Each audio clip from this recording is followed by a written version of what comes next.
Hello दोस्तों, तो कैसे हो आप लोग। तो जैसा कि मैंने आपको बताया था कि अभी कैश मेमोरी का सेकेंड लेक्चर मैं लेके आने वाला हूं, तो आपका अभी इंतज़ार आपका ख़त्म हुआ। तो मैंने जो अभी लेट किया हुआ है लेक्चर लाने में, तो अभी चिंता मत कीजिएगा, अभी लेक्चर कंटिन्यूसली आएंगे। ठीक है, तो बस आप बने रहिए मेरे साथ और एक एक करके मैं आपका सारा टॉपिक क्लियर करूँगा। और आपके जो डाउट्स होंगे वो मुझे आप कमेंट सेक्शन में आप पूछ सकते हो, मैं आपको आंसर दूँगा। ठीक है, चलिए फिर हम शुरू करते हैं हमारे टॉपिक के ऊपर, जो कि हमारा कैश मेमोरी हायरार्की आज का टॉपिक है।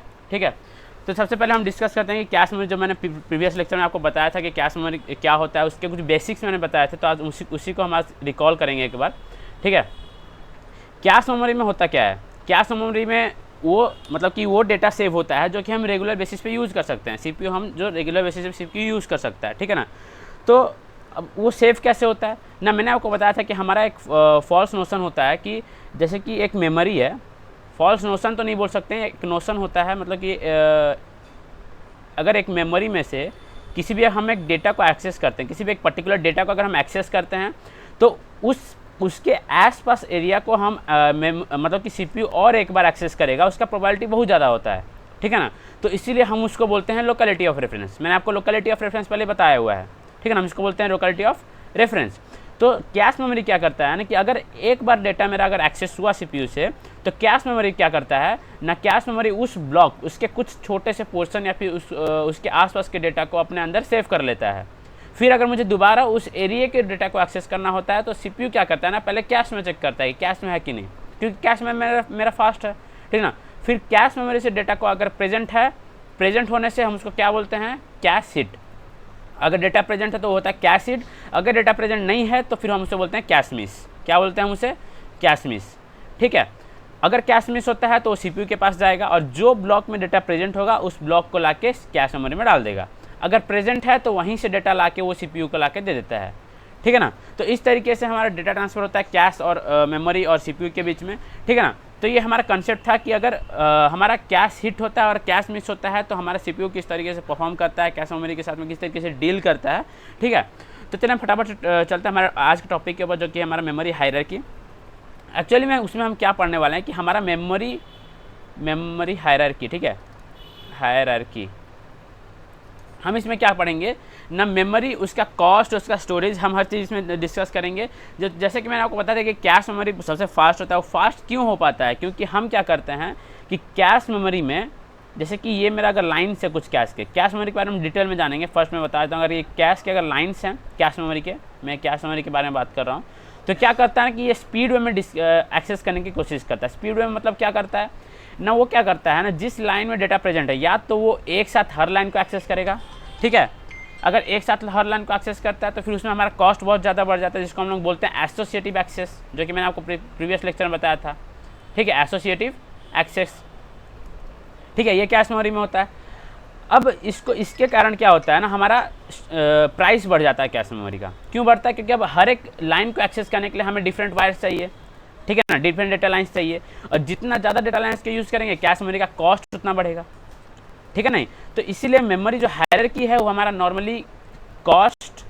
ठीक है, एक तो हो गया कॉस्ट, एक होता है स्टोरेज, ठीक है, ये दोनों मेनली ये दोनों चीज़ के ऊपर डिपेंड करता है। और एक होता है टाइम। एक मिनट,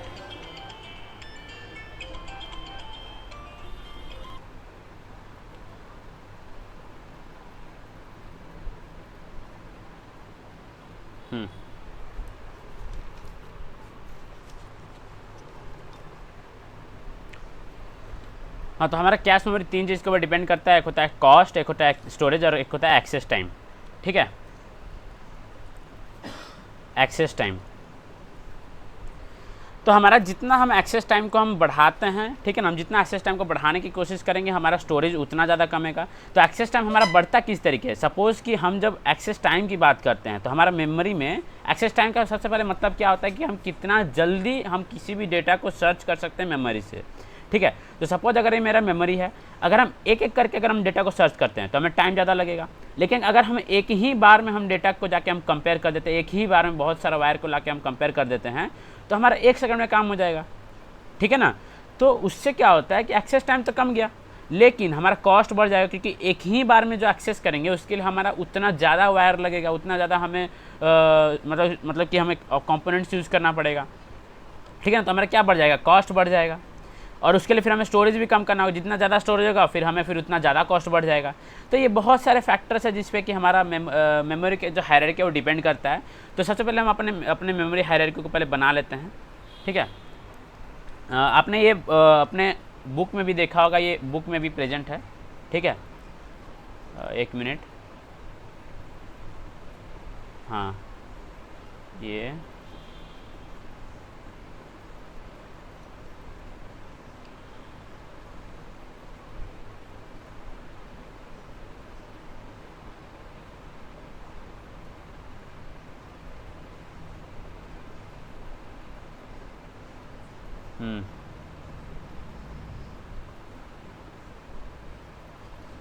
हाँ, तो ये हमारा मेमोरी हायरार्की है जिसमें कि सबसे पहले हमारा आता है इनबोर्ड मेमोरी। ठीक है, सबसे पहला हमारा क्या आता है ना, इनबोर्ड मेमोरी। ठीक है, इनबोर्ड मेमोरी का मतलब क्या होता है ना, इनबोर्ड मेमोरी का मतलब होता है कि जो हमारा सीपीयू के अंदर प्रेजेंट है। ठीक है ना, जो हमारा सीपीयू के अंदर प्रेजेंट है हम उसे बोलते हैं इनबोर्ड मेमोरी। सीपीयू के अंदर यानी कि मदरबोर्ड पे प्रेजेंट है, मतलब सीपीयू भी नहीं मदरबोर्ड, यानी सीपीयू या फिर मदरबोर्ड के अंदर प्रेजेंट है, हम उसे बोलते हैं इनबोर्ड मेमोरी। ठीक है, फिर आता है आउटबोर्ड स्टोरेज। ठीक है, फिर आता है आउटबोर्ड स्टोरेज। आउटबोर्ड स्टोरेज मतलब कि इस बोर्ड के बाहर जो स्टोरेज होता है वो क्या क्या हो सकता है मैं आपको बताऊंगा। फिर आता है ऑफलाइन स्टोरेज। ठीक है, आपको एग्जाम में इस हायरार्की को ड्रॉ करने के लिए पूछ सकता है, तो आप इसको जरूर से अच्छे से पढ़ के जाएं। ठीक है, अच्छा, मैंने आपको एक चीज़ बताया था कि बोर्ड में क्या क्या चीज़ प्रेजेंट होते हैं। सबसे पहले हमारा रजिस्टर प्रेजेंट होता है कि नहीं, रजिस्टर्स होते हैं कि नहीं भाई लोग। इसमें रजिस्टर मैं आपको बताया था, जब मैं 8086 आपको पढ़ा रहा था उस समय मैंने आपको बताया था कि रजिस्टर क्या होता है। ठीक है ना, उस समय मैं आपको बताया था कि नहीं। तो रजिस्टर प्रेजेंट होता है जो कि एक single bit of data store करता है, फिर मल्टीपल भी स्टोर कर सकता है। ठीक है ना, तो वो रजिस्टर है। फिर हमारा आता है कैश मेमोरी भी हमारा इनबोर्ड होता है। कैश मेमोरी हमारा सीपीयू के अंदर भी होता है, सीपीयू के बाहर भी होता है, मैं बताऊँगा। फिर हमारा आता है मेन मेमोरी जिसको कि हम रैम बोलते हैं। ठीक है, आउटबोर्ड में क्या होता है ना, आउटबोर्ड में आपका जैसे कि आपका हार्ड डिस्क हो गया। ठीक है, हार्ड डिस्क हो गया, सीडी रोम हो गया, जो भी हो गया। ठीक है ना, तो हम लोग उसका एग्जांपल देख सकते हैं। एक होता है मैग्नेटिक डिस्क। ठीक है, फिर आता है सीडी रोम या फिर आप इसको बोल सकते हैं CDRW। ठीक है ना, तो इस तरीके से और भी बहुत सारे हैं। तो ये हमारा आउटबोर्ड स्टोरेज हो जाता है। ऑफलाइन स्टोरेज का एक एग्जाम हम लोग ले लेते हैं मैग्नेटिक टेप का, ये हमारा ऑफलाइन स्टोरेज हो गया। तो जिस तरीके से हम इस हायरार्की को देख रहे हैं तो हमें क्या पता चल रहा है कि कैश मेमोरी स्पीड है, उससे कम स्पीड होगा मेन मेमोरी, उससे कम स्पीड होगा ये, उससे कम स्पीड होगा ये। यानी कि डाउनवर्ड डायरेक्शन में क्या हो रहा है कि हमारा स्पीड डिक्रीज हो रहा है, स्पीड डिक्रीजेस। हम लोग स्पीड को ऐसे भी बोल सकते हैं कि एक्सेस टाइम इंक्रीज हो रहा है। एक मिनट, स्पीड डिक्रीजेस नहीं यानी कि स्पीड इंक्रीजेस, सॉरी मैंने यहाँ पे गलत लिख दिया, स्पीड इंक्रीजेस।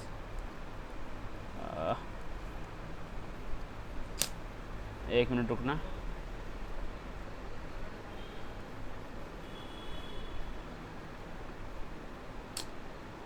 ये जो मेरा लैपटॉप है ना, आप लोगों के लैपटॉप से बहुत बेकार है, हाँ देखना मत इधर।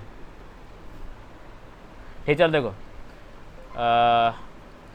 डाउनलोड में क्या होता है ना कि स्पीड इंक्रीज हो रहा है। स्पीड इंक्रीज का मतलब क्या कि एक्सेस टाइम इसमें कम हो रहा है, या फिर हम इसको ऐसे बोल सकते हैं कि एक्सेस टाइम एक मिनट यार, speed decreases, access time increases. ठीक है, एक्सेस टाइम इंक्रीजेस। गलतियाँ होती हैं ये बात दोस्तों, यार ध्यान मत देना। ठीक है, चलो पढ़ाई पे ध्यान देते हैं। और क्या होता है ना, आप लोग डाउनलोड में देख सकते हो कि आपका कैपेसिटी इंक्रीज हो रहा है। क्या इंक्रीज हो रहा है? Capacity increases. ठीक है, कैपेसिटी इंक्रीज हो रहा है। और क्या हो रहा है? कॉस्ट क्या हो रहा है? कॉस्ट भी डिक्रीज हो रहा है। ठीक है ना, नहीं आप लोग जब देखेंगे ये सब चीज़ का जो कॉस्ट होता है, नीचे जैसे आप नीचे आपका कॉस्ट डिक्रीज होता जाए। जो सीडी का कॉस्ट है, आपका कैश मेमोरी का उतना ही कॉस्ट है। कैश मेमोरी बहुत ज़्यादा कॉस्टली होता है। ठीक है ना। इसीलिए कैश मेमोरी का साइज हमेशा कम रहता है। अगर कैश मेमोरी का साइज बढ़ा दिया जाए, मतलब साइज बोल रहा हूँ, अगर उसका स्टोरेज बढ़ा दिया जाए तो फिर वो बहुत ज़्यादा फिर पैसा हो जाएगा फिर आपके लैपटॉप, फिर कुछ फ़ायदा नहीं है, ठीक है ना। इसीलिए हम डाउनलोड डायरेक्शन में जब हम जाते हैं, हमारा सबसे पहले एक्सेस टाइम हमारा क्या होता है, इंक्रीज हो जाता है। कैपेसिटी क्या होता है, इंक्रीज हो जाता है। कॉस्ट डिक्रीज हो जाता है। और क्या होता है, फ्रीक्वेंसी ऑफ एक्सेस भी डिक्रीज हो जाता है। क्या होता है ना, फ्रीक्वेंसी ऑफ एक्सेस डिक्रीजेस, ठीक है। फ्रीक्वेंसी को हम लोग स्पीड भी बोल सकते हैं, ठीक है। फ्रीक्वेंसी ऑफ एक्सेस हमारा डिक्रीज हो जाता है। तो ये जो हमारा है, ये हमारा मेमोरी हायरार्की है। आपको कुछ याद नहीं करना है, बस सिर्फ ये डायग्राम को याद करना है और सिर्फ इतने पॉइंट्स को याद करना है, आपका काम खत्म हो गया। अगर आपको कहीं भी मेमोरी हायरार्की के बारे में पूछ दे, मेमोरी हायरार्की क्या है, मेमोरी हायरार्की का डायग्राम बनाओ, बस इतना कर दो, जितना मैंने बताया उतना लिख दो, बस काम खत्म, और कुछ नहीं करना। चलो अब बात करते हैं आगे के टॉपिक, जो कि है हमारा कैश मेमोरी प्रिंसिपल, ठीक है।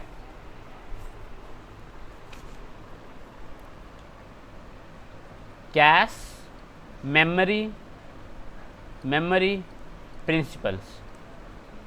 अच्छा, अब ये कैश मेमोरी प्रिंसिपल हम क्या पढ़ेंगे ना, जो कैश है उसका सिद्धांत यानी कि वो कैश कहाँ कहाँ पे लगता है, कहाँ कहाँ पे किस तरीके से काम करता है। अभी देखेंगे कि हम आपको पता होगा कि सीपीयू या फिर सीपीयू के बाहर कैश होता है कि नहीं। अगर सपोज कि ये मेरा सीपीयू है, ठीक है, ये मेरा कैश है और ये है मेरा मेमोरी, मेन मेमोरी, ठीक है ना। मेन मेमोरी हमारा हमेशा कैश से बड़ा होता है, ठीक है ना। हमेशा कैश से मेन मेमोरी बड़ा होता है और उसका स्टोरेज भी बड़ा होता है, ठीक है। ये हो गया। आपको पता होगा कि हमारा जो ट्रांसफ़र ऑफ डेटा होता है CPU to cache to memory या फिर मेन मेमोरी से सीपीयू, हम लोग के इस तरीके से डेटा ट्रांसफ़र होता है कि नहीं। ये होता है ना। यहाँ पे क्या ट्रांसफ़र होता है, यहाँ पे ट्रांसफ़र होता है ब्लॉक ट्रांसफ़र। यहाँ पे क्या ट्रांसफ़र होता है, यहाँ पे ट्रांसफ़र होता है वर्ड ट्रांसफ़र। मतलब कि अगर सीपीयू को एक डेटा चाहिए, तो वो बोलेगा कि अरे कैश वाला बंदा, तेरे पास डेटा है कि नहीं।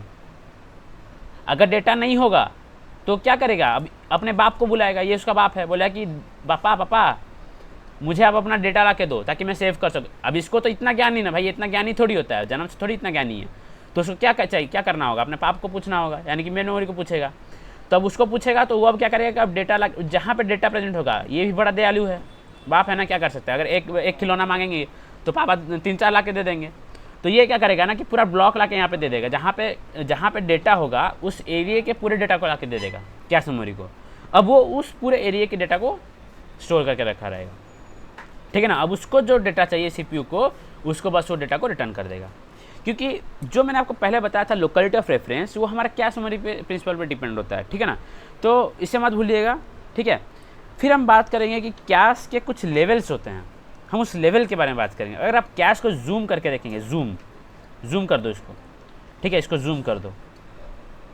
हम जब इसको जूम करेंगे तो क्या बनेगा ना, ये अगर मेरा सीपीयू है तो कैश में हमारे 3 लेवल होते हैं। ये होता है लेवल 1, ठीक है। लेवल 2 कैश और थोड़ा बड़ा होता है, ठीक है। लेवल 3 कैश और थोड़ा बड़ा होता है, ठीक है। और जो मेन मेमोरी होता है वो सबसे बड़ा होता है, मेन मेमोरी, ठीक है। ये है हमारा L1 कैश, लेवल 1 कैश, ठीक है। ये है हमारा L2 कैश, लेवल 2 कैश। ये है हमारा L3 कैश, लेवल 3 कैश, ठीक है ना। जो सबसे फास्ट कैश होता है वो ये होता है लेवल 1। मैं एक बार एरो ड्रॉ कर देता हूँ, ठीक है।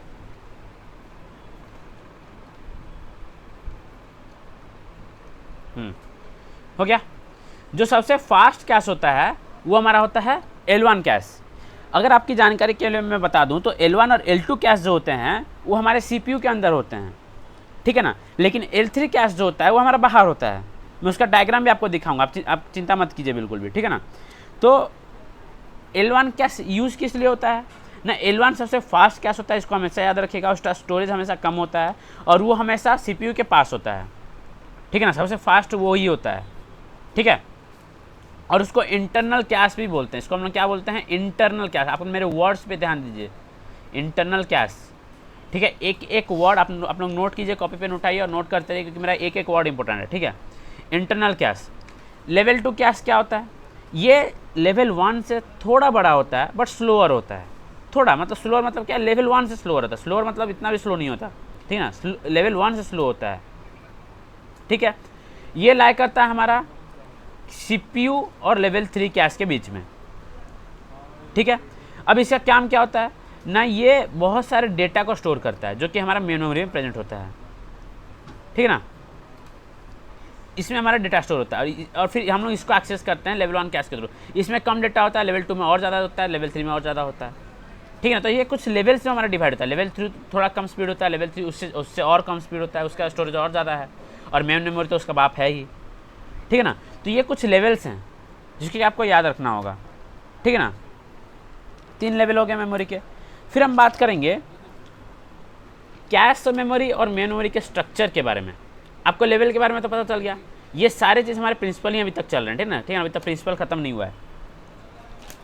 फिर हम बात करेंगे कि मेमोरी स्ट्रक्चर क्या है, कैश मेमोरी और मेन मेमोरी का स्ट्रक्चर।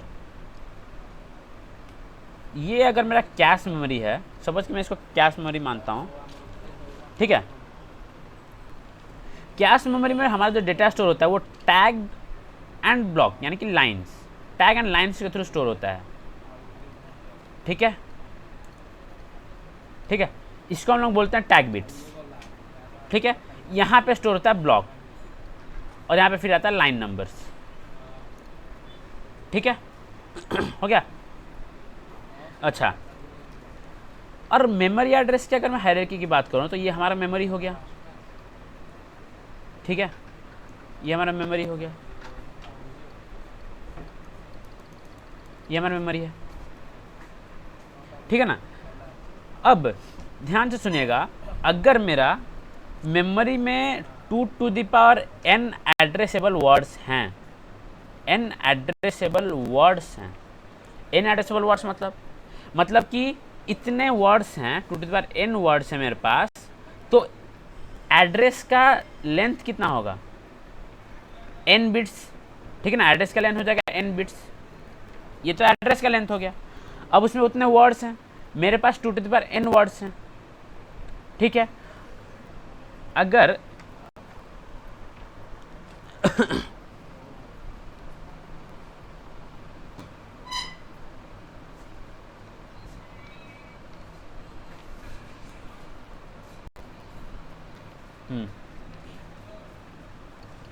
इसमें 2 to the power n addressable words हैं, ठीक है, और इसमें कुछ ब्लॉक्स हम लेते हैं, ठीक है ना, कुछ ब्लॉक्स हम लेते हैं, क्योंकि हम जैसे कि मैंने आपको बताया था कि जो कैश मेमोरी हमारा है, कैश मेमोरी, उसमें क्या स्टोर होता है, ब्लॉक्स का डेटा स्टोर होता है। मतलब कि ये पूरा ब्लॉक, देखिए ये यहाँ से ब्लॉक यूँ जाएगा, यहाँ पे स्टोर हो जाएगा, यहाँ पे ये पूरा ब्लॉक स्टोर हो जाएगा, ये ब्लॉक। अगर इस ब्लॉक का नाम अगर मैं B0 दे दूँ तो यहाँ पे B0 पूरा ब्लॉक स्टोर हो जाएगा। आपको एनालाइज कराने की कोशिश कर रहा हूँ, ध्यान से सुनिएगा, ठीक है। तो ये पूरा ब्लॉक यहाँ पे आके स्टोर हो गया, ठीक है ना। तो इस तरीके से हमारा डेटा स्टोर होता है, मैंने आपको पहले ही बताया हुआ। अगर मैं आपको बताऊँ कि इसमें, इस पर्टिकुलर मेमोरी में इतने 2 to the power n number of words हैं, और एक ब्लॉक में, B0 ब्लॉक में, एक ब्लॉक में मेरा k वर्ड्स है, ध्यान से सुनिएगा, टोटल इतने वर्ड्स हैं, एक ब्लॉक में k वर्ड है, तो मेरा इस मेमोरी में कितना ब्लॉक्स पॉसिबल है, 2 to the power n by k, है कि नहीं। 2 to the power n क्या है, नंबर ऑफ वर्ड्स, यानी कि मेरे इतने वर्ड्स हैं, टोटल इतने वर्ड्स हैं, और एक ब्लॉक में k वर्ड्स है, तो टोटल नंबर ऑफ ब्लॉक्स कितने हुए, 2 to the power n by k, ठीक है ना। तो इस तरीके से हम नंबर ऑफ ब्लॉक्स हम लोग कैलकुलेट करते हैं एक मेन मेमोरी में, ठीक है ना, और वही ब्लॉक ऑफ डेटा लाके यहाँ पे लोग सेव करते हैं, ठीक है। और लाइन साइज, टैग साइज, हम ये सब डिस्कस करेंगे जब हम लोग मैपिंग डिस्कस करेंगे, ठीक है ना। तो आप लोगों को बस इतना जानना था कि यहाँ से डेटा कैसे ट्रांसफ़र होता है, ब्लॉक्स क्या होते हैं, इन लोगों के बारे में मुझे आपको बताना था, ठीक है। अब हम बात करते हैं एक छोटे से रीड ऑपरेशन के बारे में, जिसका डायग्राम मैं भी फटाफट ड्रॉ करूँ, जो कि आपके बुक में भी है आपको पता हो कि मैं विलियम स्टॉलिंग्स के बुक को फॉलो करता हूँ, जो कि नॉर्मली मेरे कॉलेज के स्टूडेंट्स को जो जितने भी हैं उनको वो लोग फॉलो करते हैं। आपको आपके बारे में नहीं पता, ठीक है ना। आप लोग वहाँ से आप फॉलो कर सकते हैं, या फिर किसी भी बुक में आपका रीड ऑपरेशन दिया होगा, ठीक है ना। अगर मैं बात करूँ रीड ऑपरेशन के बारे में, तो सपोज मेरा स्टार्ट कहाँ से होता है, मैं यहाँ से रिसीव एड्रेस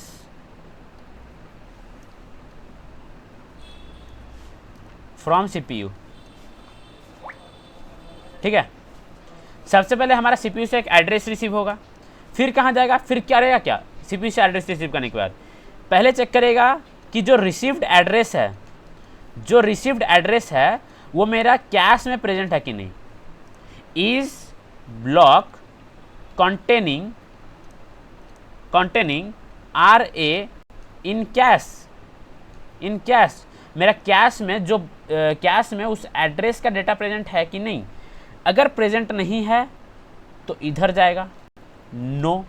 अगर प्रेजेंट है तो इधर जाएगा सपोज, ठीक है ना। अगर प्रेजेंट नहीं है तो क्या करेगा, मेन मेमोरी को एक्सेस करेगा, access main memory for block containing received address. जो एड्रेस हमारा सीपीयू दिया होगा, जिस एड्रेस से हमारा डेटा लाना, उस जो एड्रेस हमारा सीपीयू दिया होगा, अगर वो एड्रेस का डेटा हमारा कैश में प्रेजेंट नहीं है तो सबसे पहले मेन मेमोरी में गया, ठीक है ना। वहाँ पर जाने के बाद फिर क्या करेगा ना, एलोकेट कैश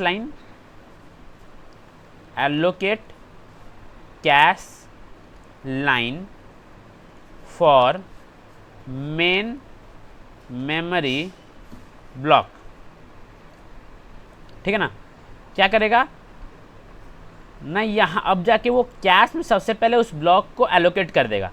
फिर एलोकेट करने के बाद दो चीज़ वो पैरेलली करेगा, ठीक है ना। ये इसको ड्रॉ करने का मोटिव यही था कि मैं आपको बता सकूं कि पैरेलली काम कैसे हो रहा है, ठीक है ना। दो चीज़ें पैरेलली करेगा, ठीक है। क्या क्या पैरेलली करेगा ना, सबसे पहले हमारा मेन मेमोरी का जो ब्लॉक होता है वो हमारा कैश लाइन में एलोकेट करेगा और उसको डिलीवर भी एक साथ करता है। दो चीज़ एक साथ करेगा। क्या क्या करेगा ना, load main memory block into cache line, ठीक है। और यहाँ पे क्या करेगा ना, deliver received address word to CPU, ठीक है। ये दो काम ये लोग साइमल्टेनियस नहीं होता, इसीलिए मैंने आपको ये डायग्राम करके बताया कि पहले तो मेन मेमोरी से उस ब्लॉक को एक्सेस करेगा, उसको ला के पहले कहाँ हमें कैश में डालना है उस लाइन को डिसाइड करेगा, फिर कैश में स्टोर करना और डिलीवर करना उस वर्ड को, दोनों काम एक साथ होगा, ठीक है। अगर मेरा कैश में प्रेजेंट नहीं है तो, अगर प्रेजेंट है तो सीधा उसको फेच कर देगा, कैश से फेच करके बस उसको डेटा को रिटर्न कर देगा, ठीक है। बस हो गया, इसी तरीके से होता है काम, ठीक है ना। तो ये हमारा क्या है, ये हमारा रीड ऑपरेशन था, कैश रीड ऑपरेशन, ठीक है। अच्छा, अब मैं आपको बताता हूँ कि एक्चुअली में जो कैश काम करता है कि मतलब कि डेटा प्रेजेंट है कि नहीं, ठीक है ना, किस तरीके से उसको एक्सेस करें, मतलब कि हमारा जो फ्लो होता है ना, जो लाइंस के फ्लो, ठीक है ना, वो कैसे होते हैं मैं उसको बताता हूँ अभी। सपोज कि अगर ये मेरा प्रोसेसर है, ठीक है, ये है मेरा प्रोसेसर, ठीक है। कैश मेमोरी मेरा मिडिल में प्रेजेंट होगा, मतलब कि कैश मेमोरी प्रोसेसर और मेन मेमोरी के बीच में होता है, ठीक है ना। और यहाँ पे मेरा cache memory suppose, main memory, ठीक है ना। यहाँ पे सपोज मेरा है मेन मेमोरी, ठीक है। ये मेरा अगर एड्रेस लाइन है, ठीक है, ये है मेरा एड्रेस लाइन, ठीक है। एड्रेस लाइन आपको पता है कि यूनिडायरेक्शनल होता है, ठीक है, आपको पता ही होगा। ये है मेरा एड्रेस लाइन और ये है मेरा कंट्रोल लाइन। कंट्रोल लाइन क्या करता है, कंट्रोल सिग्नल्स प्रोवाइड करता है, ठीक है। ये है मेरा एड्रेस लाइन, ठीक है। और ये है मेरा डेटा लाइन। डेटा क्या करता है, डेटा लाइन क्या करता है, डेटा प्रोवाइड करता है, ये मेरा डेटा लाइन, ठीक है।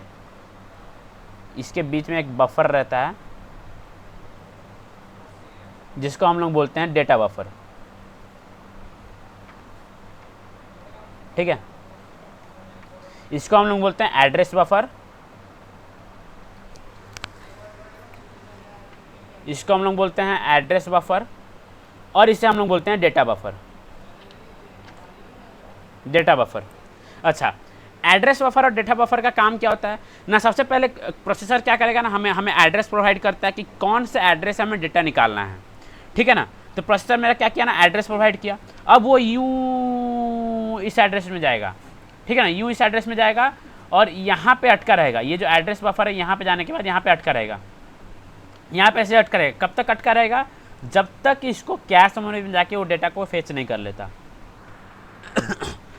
अगर डेटा प्रेजेंट है, अगर डेटा प्रेजेंट है तो क्या करेगा ना, इस बफर को काट देगा, इस बफर को काट देगा और इसके आर पार हो जाएगा। अगर डेटा प्रेजेंट नहीं है तो इसके आर पार हो जाएगा और मेन मेमोरी से डेटा लाके दे देगा। लेकिन अगर कैश मेमोरी में डेटा प्रेजेंट है तो ये जो एड्रेस बफर है ये ब्लॉक्ड रहेगा, ये ओपन ही नहीं होगा और कैश मेमोरी से डेटा लाके डेटा लाइन के थ्रू वो प्रोसेसर को डेटा प्रोवाइड कर देगा। ठीक है ना, ध्यान से सुनिए। प्रोसेसर से एड्रेस बफर आया, यूं गया, यहाँ पे आने के बाद ऐसे गिर गिर गिर गिर हो रहा है, यहाँ पे आया, यहाँ पे आने के बाद पहले चेक कर रहा है, जब तक यहाँ पे घूम रहा है वो यहाँ पे चेक कर रहा है वो कि डेटा इसमें प्रेजेंट है कि नहीं। अगर डेटा प्रेजेंट नहीं होगा तब इसको क्या करेगा कि इसको अलाउ करेगा कि आप आगे जाओ और यहाँ से डेटा लेके डेटा लाइन के थ्रू आप प्रोवाइड करो डेटा। ठीक है ना, लेकिन अगर कैश में डेटा प्रेजेंट है तो यहीं से ये डेटा ला के ले देगा। अगर कैश में डेटा प्रेजेंट नहीं है तो क्या करेगा, एड्रेस बफर के थ्रू यहाँ पे गया, वहाँ से ब्लॉक ऑफ डेटा इस डेटा बफर के थ्रू लाया, कैश मेमोरी में डेटा ले जाएगा और यहाँ पे भी डेटा साइमल्टेनियसली यहाँ से इस पॉइंट से इधर और इधर एक साथ जाएगा। ठीक है ना, दोनों एक राह के साथ ही दोनों एक साथ जाएगा। ठीक है ना, तो इस तरीके से हमारा जो वर्किंग है वो नॉर्मली कैश, मेन मेमोरी और प्रोसेसर के बीच में होता है। ठीक है, तो आज का जो मेरा मेन मोटिव था वो इसी के बारे में बताने के लिए था कि कैश मेमोरी किस तरीके से काम होता है, उसके प्रिंसिपल को बताने के लिए था और हायरार्की के बारे में बताने के लिए था। ठीक है, तो नेक्स्ट क्लास से हम लोग डिस्कस करेंगे एलिमेंट्स ऑफ कैश मेमोरी, जिसमें कि हम लोग मैपिंग के बारे में डिस्कस करेंगे। ठीक है ना, तो नेक्स्ट क्लास हमारा बहुत इंपॉर्टेंट होने वाला है, तो आप बस बने रहिए हमेशा, क्योंकि नेक्स्ट क्लास से जो भी क्वेश्चंस आने वाले हैं उसमें से श्योर शॉट है कि आपका क्वेश्चंस आएंगे और एक नहीं, दो नहीं, तीन भी आ सकते हैं। ठीक है, तो आप बस बने रहिए मेरे साथ और मिलते हैं नेक्स्ट लेक्चर में। Bye bye.